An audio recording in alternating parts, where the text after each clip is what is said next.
Olá a todos, então continuando o nosso estudo bíblico, nosso momento de oração, nós estamos lendo juntos toda a Bíblia, estamos no primeiro evangelista, Mateus, no capítulo 7, e nós dividimos o capítulo 7 em dois para nós indo refletindo ele, porque como eu falei, não adianta só ouvir a palavra, ela tem que fazer morada e ela tem que transformar a nossa vida.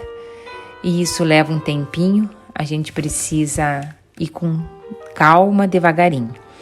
Então vamos continuar no versículo 13 do capítulo 7. Os dois caminhos. Diz assim, Jesus nos diz no Evangelho de Mateus: entre pela porta estreita, porque a porta larga e o caminho fácil levam para o inferno. E há muitas pessoas que andam por este caminho.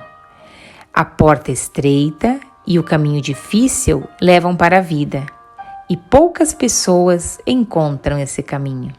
Então vejam, né? Uma passagem tão pequena e que nos faz refletir tanto. O caminho difícil poucas pessoas encontram, poucas pessoas querem percorrer esse caminho, porque ele é mais difícil. Mas ele é que leva para a felicidade. Como Jesus falou, eu sou o caminho, a verdade e a vida.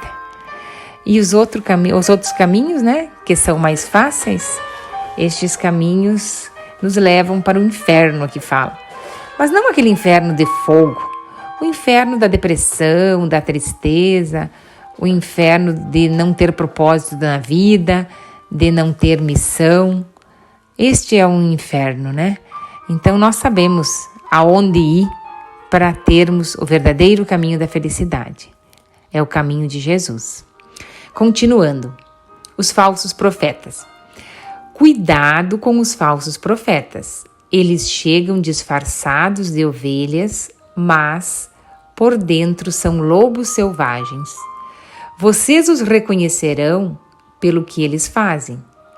Os espinheiros não dão uvas e os pés de urtiga não dão figos. Assim toda árvore boa dá frutos bons, e a árvore que não presta dá frutos ruins. A árvore boa não pode dar frutos ruins, e a árvore que não presta não pode dar frutos bons. Toda árvore que não dá fruto bom é jogada ao fogo e cortada. Portanto, vocês conhecerão os falsos profetas pelas coisas que eles fazem. Então veja, como vamos saber se uma pessoa está falando a verdade ou não?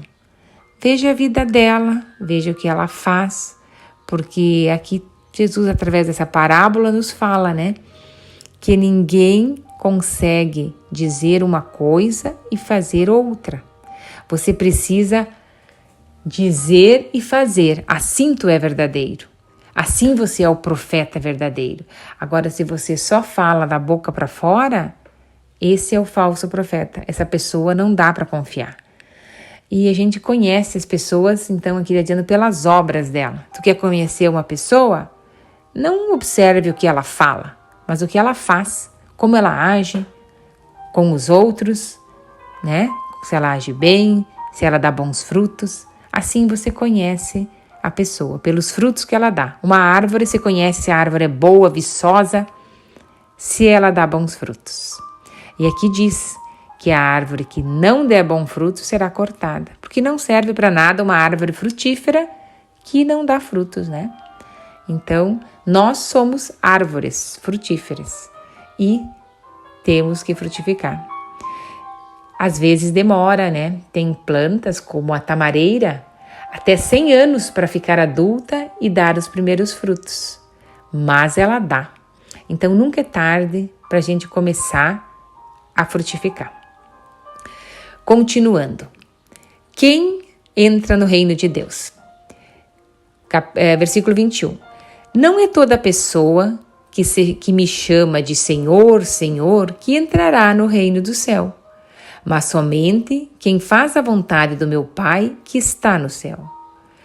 Quando aquele dia chegar, muitas pessoas vão me dizer: Senhor, Senhor, pelo poder do teu nome anunciamos a mensagem de Deus e pelo seu nome expulsamos demônios e fizemos muitos milagres. Então eu direi claramente a essas pessoas: eu nunca conheci vocês, afastem-se de mim, vocês que só fazem o mal. Então vejam que forte essa passagem, né? Quer dizer que não adianta você só ir na missa, você só escutar a palavra e não mudar, e não ter ações diferentes, e não fazer diferente, e não se converter. Então, só diz que está fazendo em nome de Deus, ora, louva, mas não, na prática não faz. Então, aqui está falando que Jesus vai falar que afastem-se de mim, não os conheço no último dia. Então, que a gente realmente se converta dia a dia, que todo dia é dia de conversão. Quando que a pessoa se converte? Todo dia. É assim que seja com nós, né? Continuando, os 2 alicerces. Quem ouve esses meus ensinamentos e vive de acordo com eles é como um homem sábio que construiu a sua casa da rocha. Caiu a chuva, vieram as enchentes e o vento soprou com força contra aquela casa. Porém, ela não caiu, porque havia sido construída na rocha. Quem ouve esses ensinamentos e não vive de acordo com eles é como um homem sem juízo, que construiu a sua casa na areia. Caiu a chuva, vieram os ventos, as enchentes, o vento soprou sobre ela e ela caiu e foi totalmente destruída. Então vejam, mais uma vez reforçando aqui que de nada adianta eu ouvir a palavra, eu saber a Bíblia de cor, se eu não a coloco em prática. É como um homem que construiu a sua casa na areia.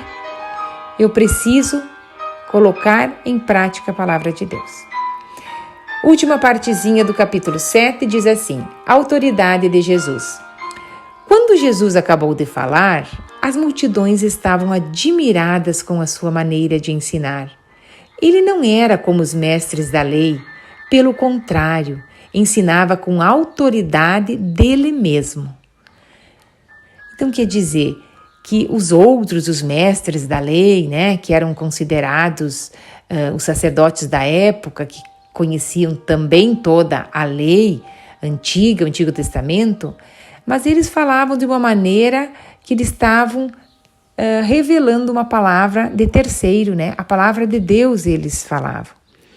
Mas Jesus falava diferente, eles sentiam que a força era dele que vinha, a palavra era dele, porque ele estava fazendo um novo testamento.